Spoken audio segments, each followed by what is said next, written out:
ॐ अज्ञानतिमिरान्धस्य ज्ञानाञ्जनशलाकया चक्षुरुन्मिलितं येन तस्मै श्रीगुरवे नमः। गुरवे गौरचन्द्राय राधिकायै तदालये कृष्णाय कृष्णभक्ताय तद्भक्ताय नमो नमः। नमो विष्णुपादाय गुरुपृष्ठाय भूतले श्रीमद्भक्तिवेदान्त माधव गोस्वामीति नामिने साक्षात् गुरुसेवामूर्तये शब्द ब्रह्मणि प्रतिष्ठितः पतितपावन चरित्राय नारायणाय प्रियो नमः। श्री कृष्ण रूपाय सुमंगलाय श्री गुरु कृपा विभूषिताय भावोल्लास भाव प्रदानाय नमामि तस्मै गुरुमाधवाय। वृंदावनेश्वरी तवै पदारविन्द प्रेमामृतैकमकरन्दरसौघपूर्णम् हृद्यर्पितं मधुपते स्मरतापमुग्रम् निर्वापयत् परं शीतलमाश्रयामि। तवैवास्मि न जीवामि त्वया विना इति विज्ञाय देवि त्वं नयमां चरणान्तिके। श्री कृष्ण चैतन्य प्रभो नित्यानंद श्री अद्वैत गदाधर शिवसादि गौर भक्त वृंद। हरे कृष्ण कृष्ण कृष्ण हरे हरे हरे राम राम राम हरे हरे। हरे कृष्ण। सर्वप्रथम मैं अपने गुरुपाद पद ओम विष्णुपाद अष्टोत्तर शत श्री श्रीमद् भक्ति वेदांत माधव गोसाई महाराज के चरण कमलों में अनंत कोटि दंडवत प्रणाम ज्ञापन करता हूं। जैसा कि हमने पिछले सत्र में श्रवण किया, श्री चैतन्य महाप्रभु अपनी दक्षिण यात्रा में कृष्ण वेड़वा नदी के किनारे पर उन्होंने श्री बिल्वमंगल ठाकुर के द्वारा जो विरचित श्री कृष्ण कर्णामृत ग्रंथ है, इसके वहां पर उन्होंने 112 श्लोक श्रवण किए और श्रवण करके वो बड़े आकृष्ट हुए, बड़े चमत्कृत हो गए और आग्रह के साथ उन्होंने इस ग्रंथ की एक पांडुलिपि तैयार कराई और उसको अपने साथ नीलाचल लेकर आ गए। जब श्रीमन महाप्रभु अपनी अंतिम गंभीरा लीला में विरहिणी राधा जी का भाव रात दिन आस्वादन करते थे अपने अंतरंग पार्षदों के साथ, श्री स्वरूप दामोदर, राय रामानंद आदि, तो जो उनके भक्त थे, तब उस समय वे कुछ विशेष ग्रंथों का श्रवण करते थे। उन्हीं ग्रंथों में से एक है श्री कृष्ण कर्णामृत। वो जिन ग्रंथों का श्रवण करते थे उनके नाम है श्री गीत गोविंद, श्री कृष्ण कर्णामृत, विद्यापति और चंडीदास जी की कोमलकांत पदावली और राय रामानंद जी के द्वारा रचित जगन्नाथ बल्लभ नाटक, इन्हीं का श्रवण करते थे। अंतिम जो उनके गंभीरा लीला में जिस प्रकार उन्होंने राधा भाव में विभावित होकर और कृष्ण माधुर्य का आस्वादन किया है, तो इन्हीं ग्रंथों का वो हमेशा श्रवण करते थे। ये जो हमारा श्री कृष्ण कर्णामृत ग्रंथ है, संस्कृत साहित्य भंडार में ये परम आस्वादनीय अमृत के समान है। इसका भाव इतना सरस है, इतना उच्चतम है, इसकी भाषा इतनी पवित्र है, मधुर सुललित, कि अन्यत्र कहीं दिखता नहीं है इस प्रकार का ग्रंथ।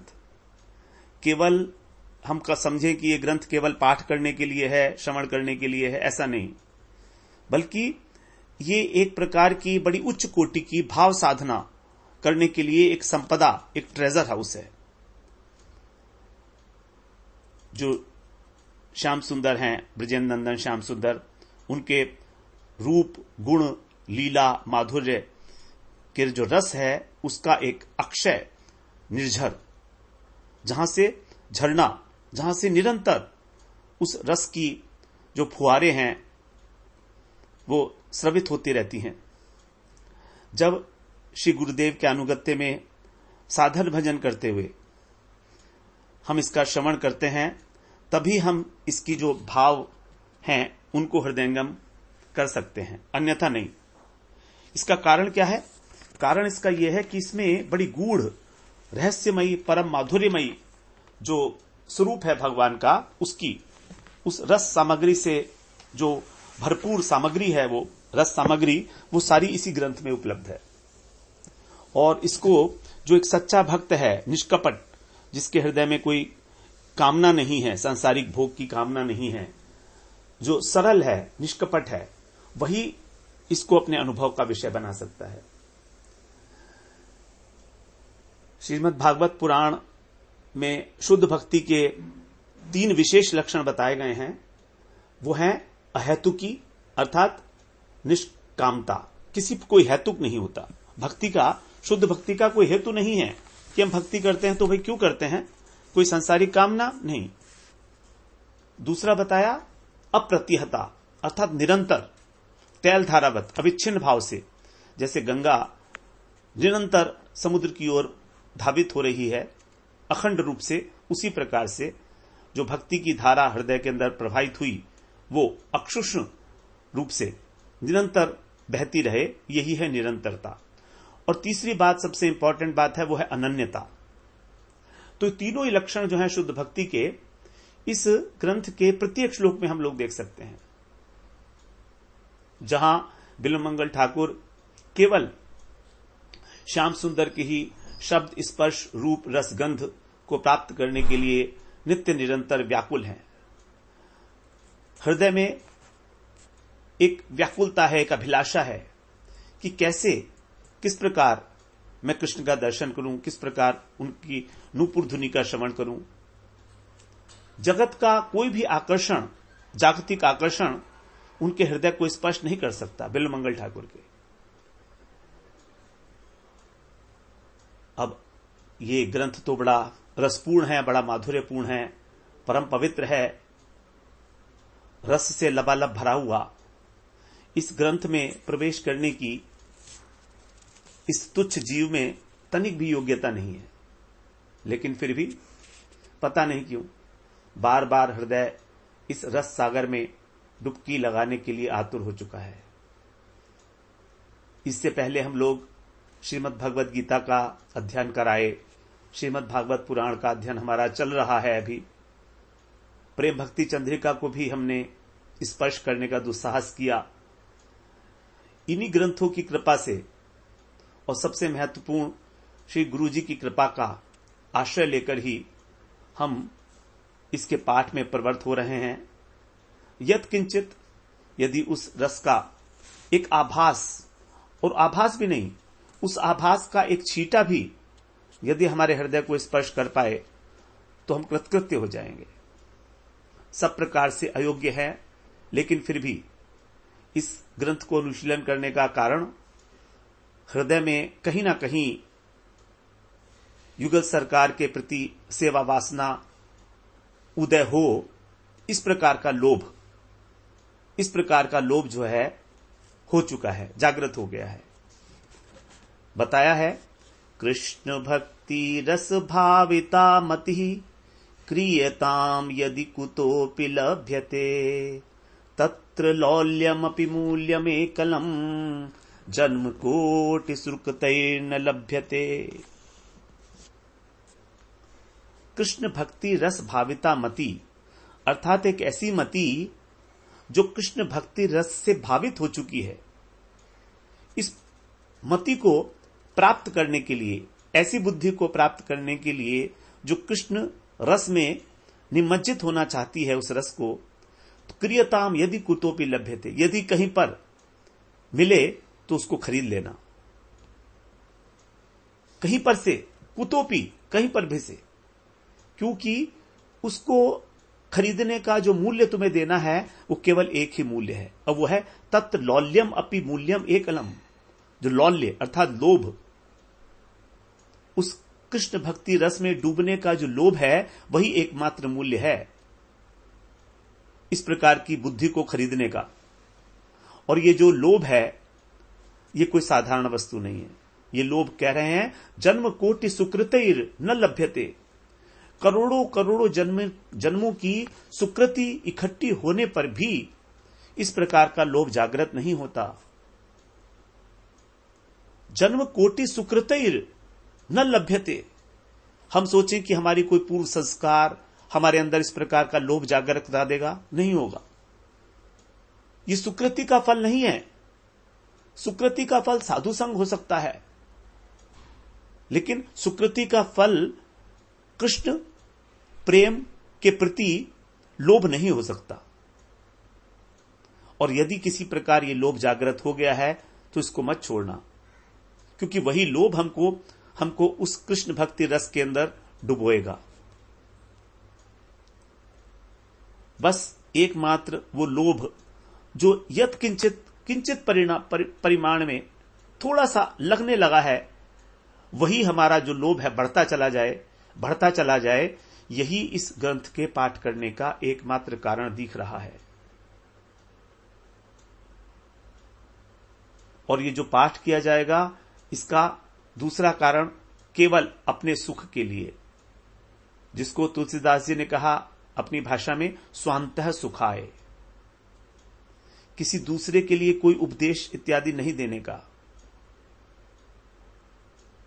हां, जैसे पहले में भी हम लोग गीता और भागवत का पाठ करते चले आ रहे हैं, इसका अध्ययन करते हुए भी ये इच्छा जरूर जागृत हुई कि यदि कोई कोमल हृदय भक्त, सरस हृदय भक्त, इसकी जो कोमल कांत श्लोकावली है, यदि उनका अनुशीलन करना चाहे तो वो भी इन ऑडियो रिकॉर्डिंग्स के माध्यम से इस ग्रंथ में प्रवेश कर सके श्रवण करके।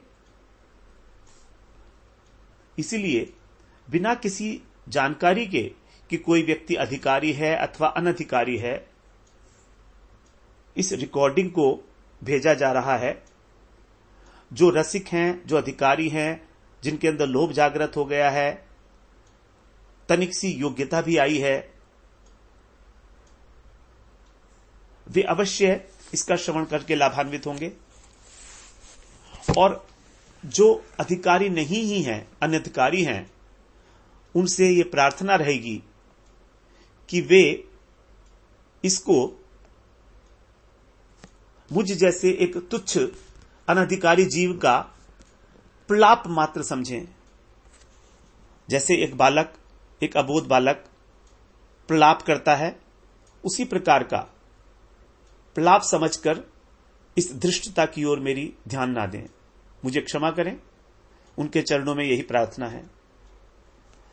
मैं जो अधिकारी हैं और जो अनधिकारी हैं, दोनों की वंदना करता हूं, चरणों की वंदना करता हूं कि वो कहीं ना कहीं किसी भी प्रकार से अपनी कृपा, अपना आशीर्वाद मुझ पर बनाए रखे, जिससे कि हम जिस प्रयास में, जो प्रयास हमने शुरू किया है, वो हमारा ये प्रयास को हम आगे तक ले जा पाएं। जैसा कि हम इसकी प्रस्तावना में, भूमिका में श्रवण कराए हैं ग्रंथ की, ये जो अमृत है, ये कृष्ण के कानों को भी अनुपम रस प्रदान करने वाला है। महाप्रभु जब दक्षिण यात्रा में देखा तो उन्होंने देखा था कि जो वैष्णव ब्राह्मण हैं वो जगह जगह पर इसका पाठ करते हैं, और इसीलिए वो इसकी हस्तलिखित प्रतिलिपि तैयार करा के ले आए और अपने जो भक्त थे उनको बताया, उनको दिखाकर बोले कि देखो देखो, श्री राय रामानंद स्वरूप दामोदर जी सबको दिखाया कि बोलो देखो, साधन साध्य विषय जो भी सिद्धांत हैं, उन सब का भंडार, उन सब का आकर है ये वाला ग्रंथ। कैसा है? कृष्ण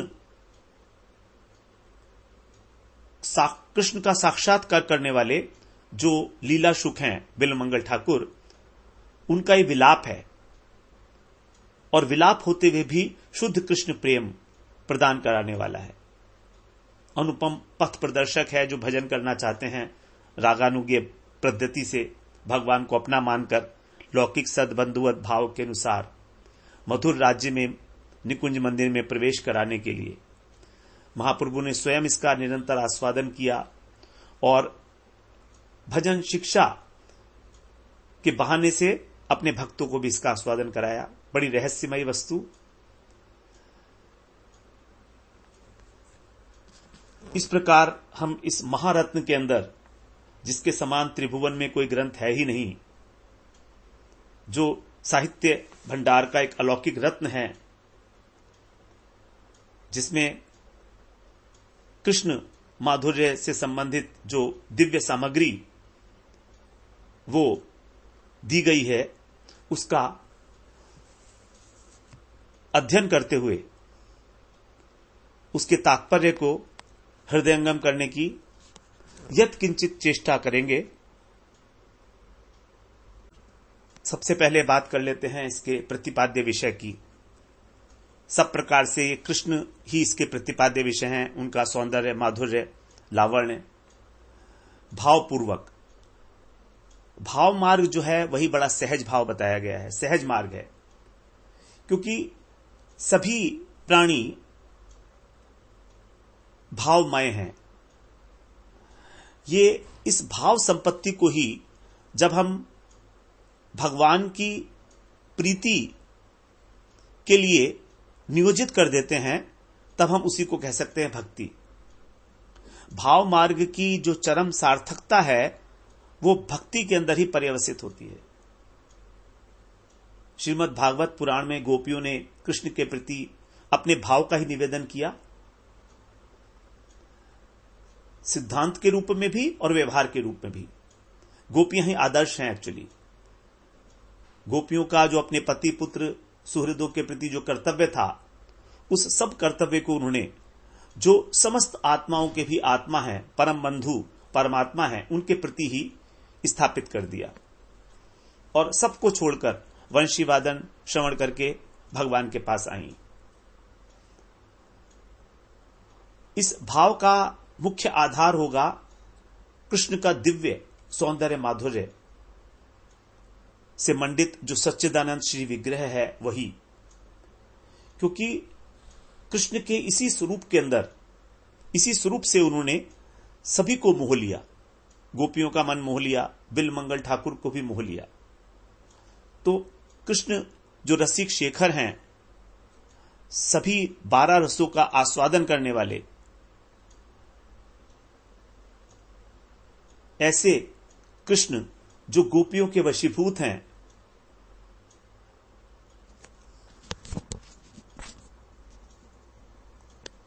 उन कृष्ण, वही कृष्ण जो है इसका प्रतिपाद्य विषय होते हैं। और गोपियों के वशीभूत क्यों है कृष्ण? गोपियों में जो है 4 अद्भुत गुण जो बताए गए हैं। सबसे पहले दुर्लभता, वाम्यता, निवारणता और प्रच्छन्न कामुकता। ये 4 प्रकार के जो विशेषताएं हैं गोपियों की, वही कृष्ण को गोपियों के वशीभूत कर देती हैं। गोपियों से मिलना बड़ा सुदुर्लभ है, दुर्लभ नहीं सुदुर्लभ है, क्योंकि लोक लाज समाज की मर्यादा है, वेद की मर्यादा है। गुरुजन उसके लिए अनुमति नहीं देते किसी भी प्रकार। सुदुर्लभ हैं भगवान, गोपियों के लिए सब प्रकार से अत्यंत दुर्लभ हैं, सुदुर्लभता। उसके बाद वाम्यता, जो गोपियों का, राधा रानी का जो स्वभाव है वो वाम्य स्वभाव है। कृष्ण यदि दक्षिण है तो वो वामा है।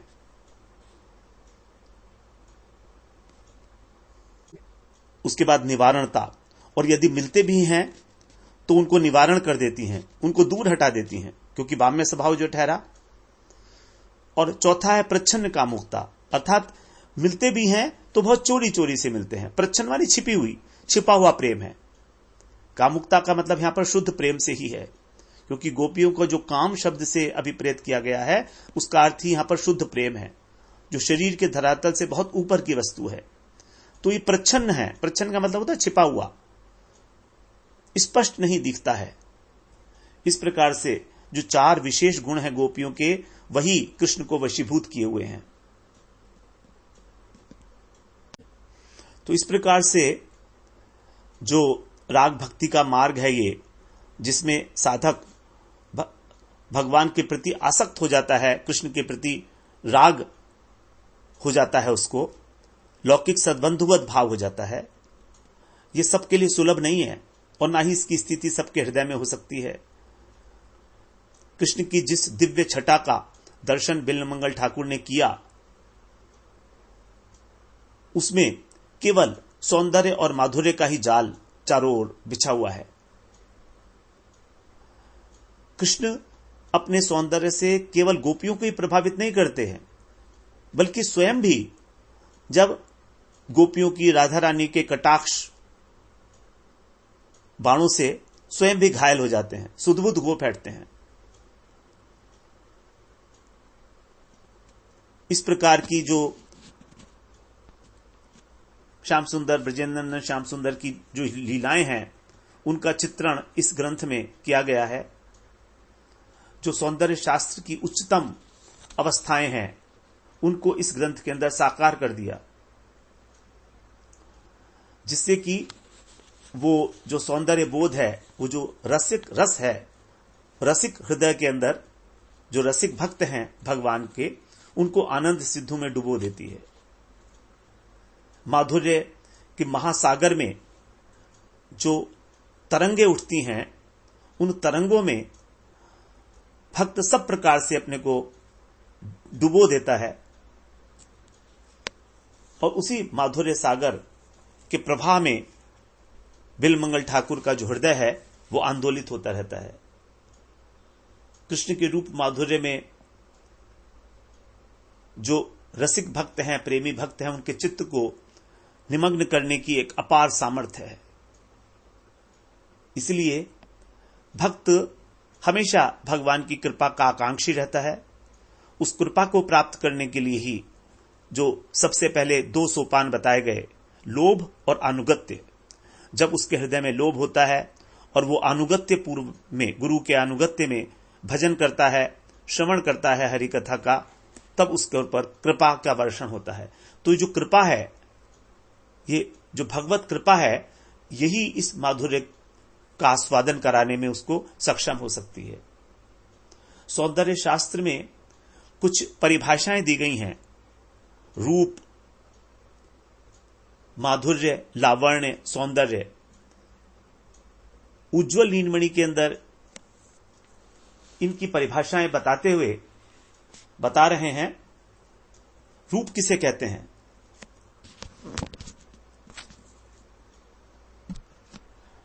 अंगान्यभूषितान्येव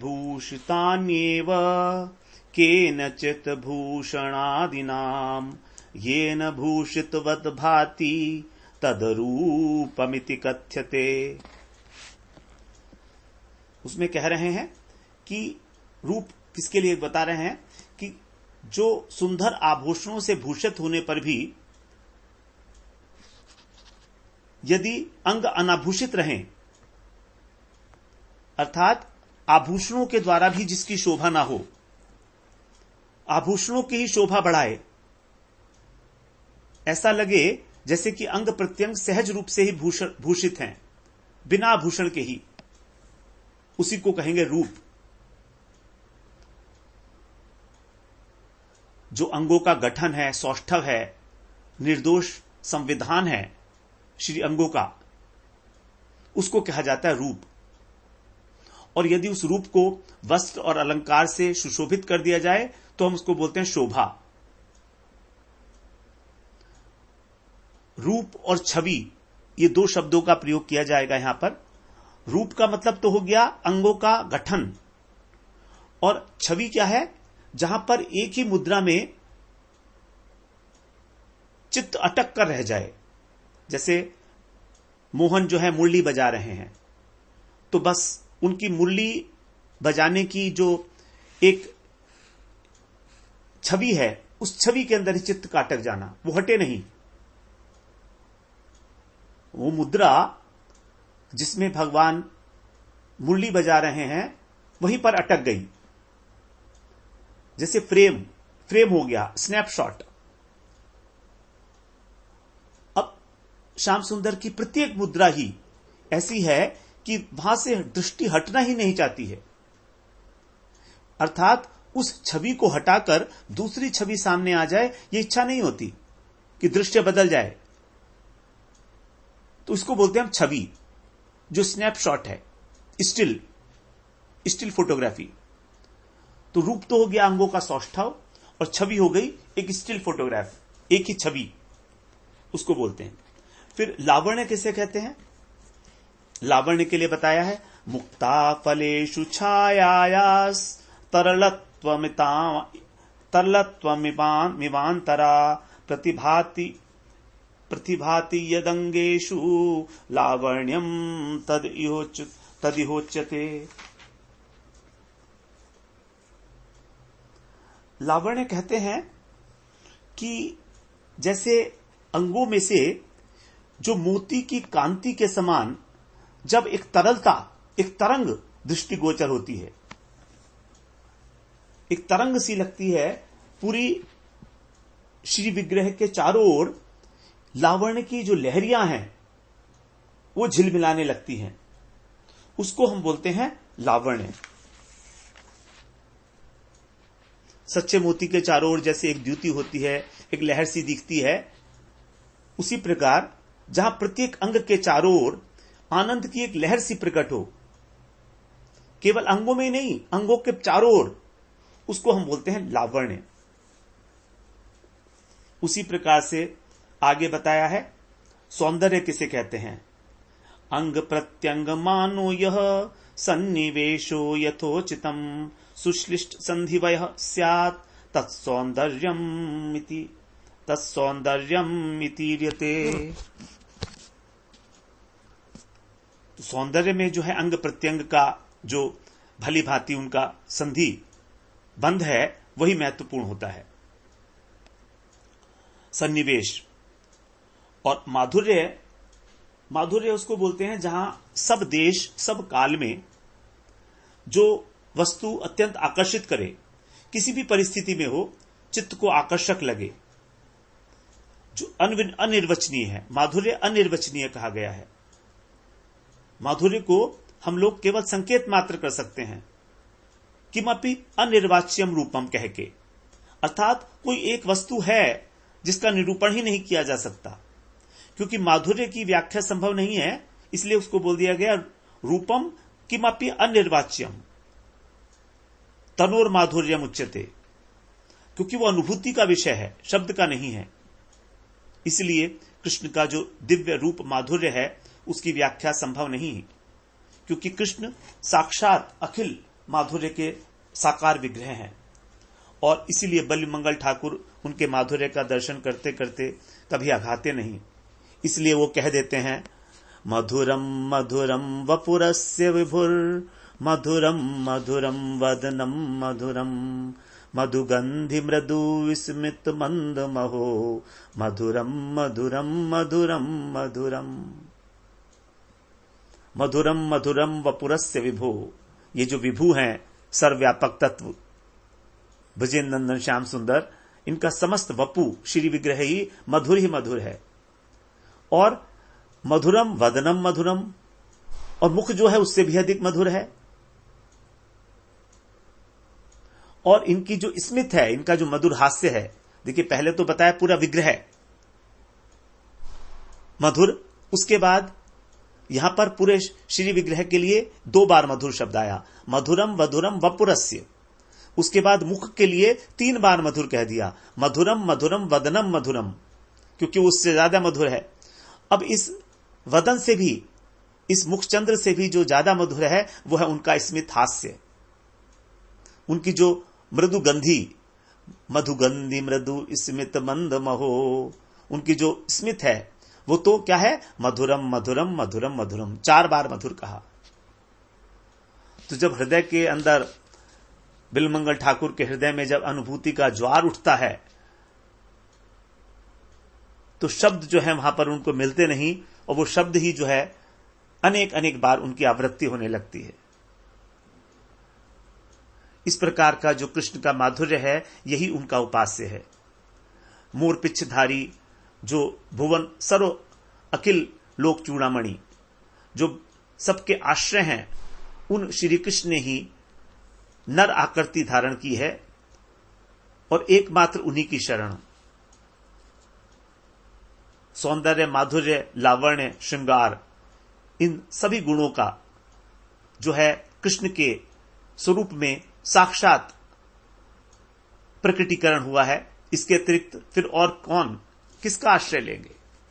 श्रृंगार रस सर्वस्वम शिखी पिच्छ विभूषणम अंगीकृत नराकारम आश्रय भुवनाश्रयम।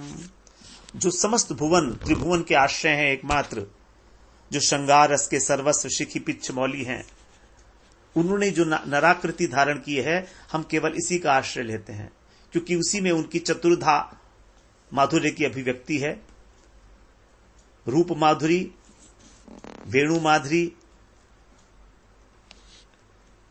प्रेम माधुरी और लीला माधुरी। चतुर्धा माधुरी तस्य ब्रज ए विराजते ऐश्वर्य क्रीड़यार वेणोर्स तथा श्री विग्रहस्य च। बृहद भागवतामृत में सनातन गोस्वामी बता रहे हैं कि 4 प्रकार की माधुरी है। चतुर्विधा माधुरी जो केवल ब्रज में ही, ब्रजेंद्र श्याम सुंदर में ही प्राप्त है, और उन्हीं की लीलाओं में सब माधुर्य अनंत अनंत गुना होकर उत्कर्ष को प्राप्त होता रहता है। इसी प्रकार से जो बिल्वमंगल ठाकुर हैं, इसी माधुरी पर रीझ जाते हैं और उसका गान करते करते तृप्त नहीं होते।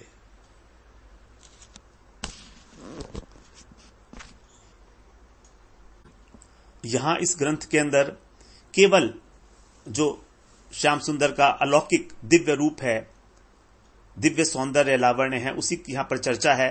किसी प्रकार का कोई प्राकृत काम का यहां पर स्थान नहीं है। इस बात का हमको निरंतर ध्यान रखना होगा। जब भी कभी काम शब्द का प्रयोग होगा तो ये काम शब्द जो है परम प्रेम, शुद्ध प्रेम के रूप में ही कहा गया है। यह कोई लौकिक श्रृंगार, लौकिक काम का यहां पर प्रवेश ही नहीं है, क्योंकि कृष्ण को कहा गया है साक्षात मनमथ मनमथत। जो अप्राकृत कामदेव के मन को भी मथने वाले हैं, ऐसे साक्षात कृष्ण। प्राकृत का तो प्रश्न ही नहीं है यहां पर। राधा कृष्ण की जो लीलाएं हैं, वस्तुतः दोनों की जो लीलाएं हैं वो रूप और प्रेम की ही लीला है। इसमें स्वसुख वांछा का तो लेश भी नहीं है। लीला कितनी पावन है, इसी को व्यक्त करने के लिए बिल्वमंगल ठाकुर बार बार कृष्ण को किशोर कहते हैं, लेकिन किशोर कहते हुए भी उनको कहीं बालम कहते हैं, कहीं बालक कहते हैं, कहीं शिशु कहते हैं।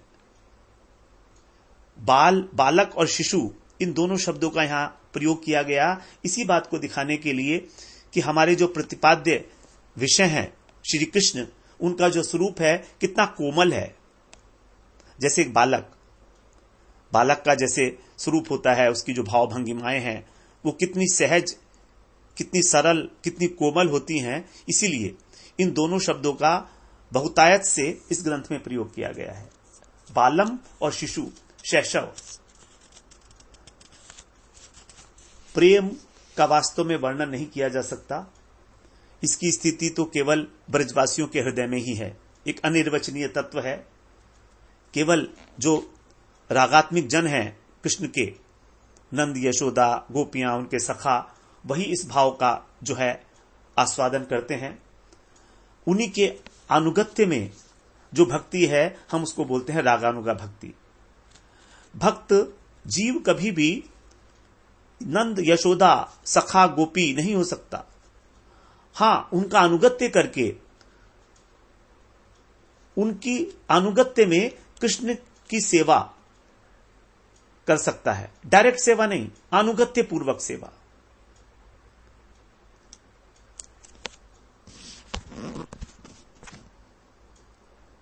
बिल्वमंगल ठाकुर के हृदय में जो प्रेम का प्रवाह उच्छलित हुआ है, उसके 2 स्वरूप हैं, एक लालसा और एक विरह।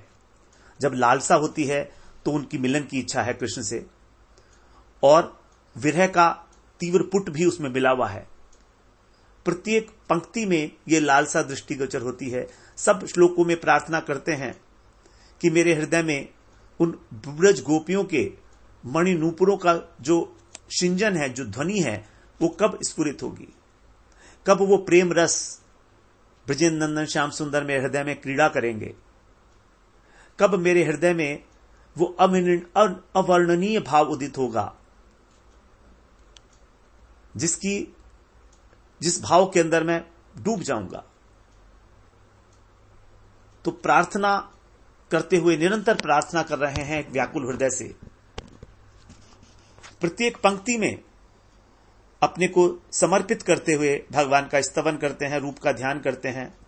लेकिन यहां पर जो स्तुति करते हैं वो ब्रह्म की नहीं करते हैं, वो सर्वव्यापक तत्व, अनंत कोटि ब्रह्मांड नायक अद्वैत ज्ञान पर तत्व की स्तुति नहीं है। वो तो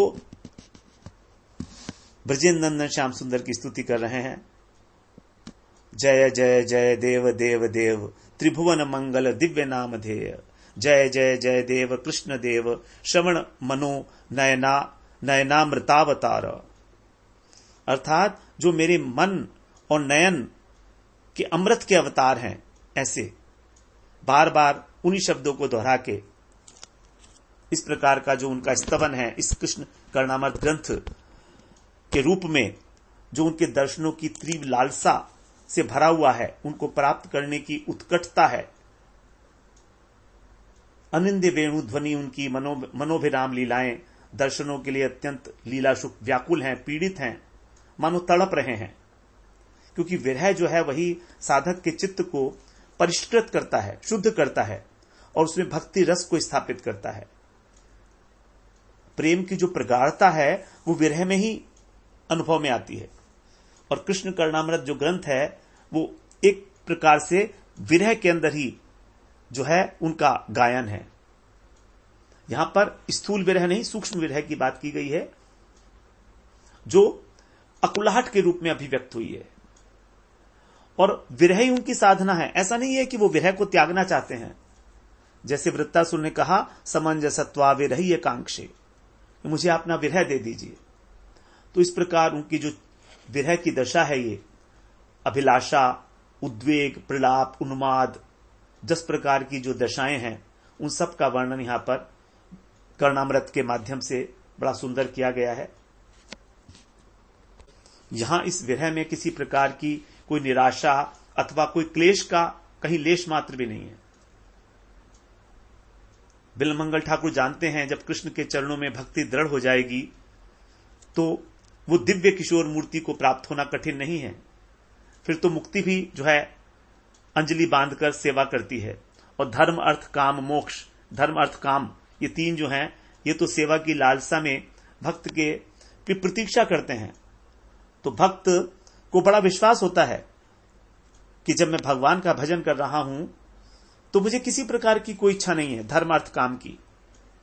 इसी विश्वास के अंदर किसी प्रकार की कोई निराशा का तो प्रश्न ही नहीं उठता। तो इस प्रकार से जो कर्णामृत ग्रंथ है हमारा, कृष्ण सौंदर्य लावण्य माधुर्य की पराकाष्ठा महासागर है, ये महाप्रभा है, महाप्रभा। इसका वर्णन सब प्रकार से अवर्णीय होते हुए भी वर्णन किया गया है लीलाशुक के द्वारा। और कवि इस प्रकार की कामना करता है, लीलाशुकेन रचितम तव कृष्ण देव कर्णामृतम वहतु कल्प शतांतरेपि।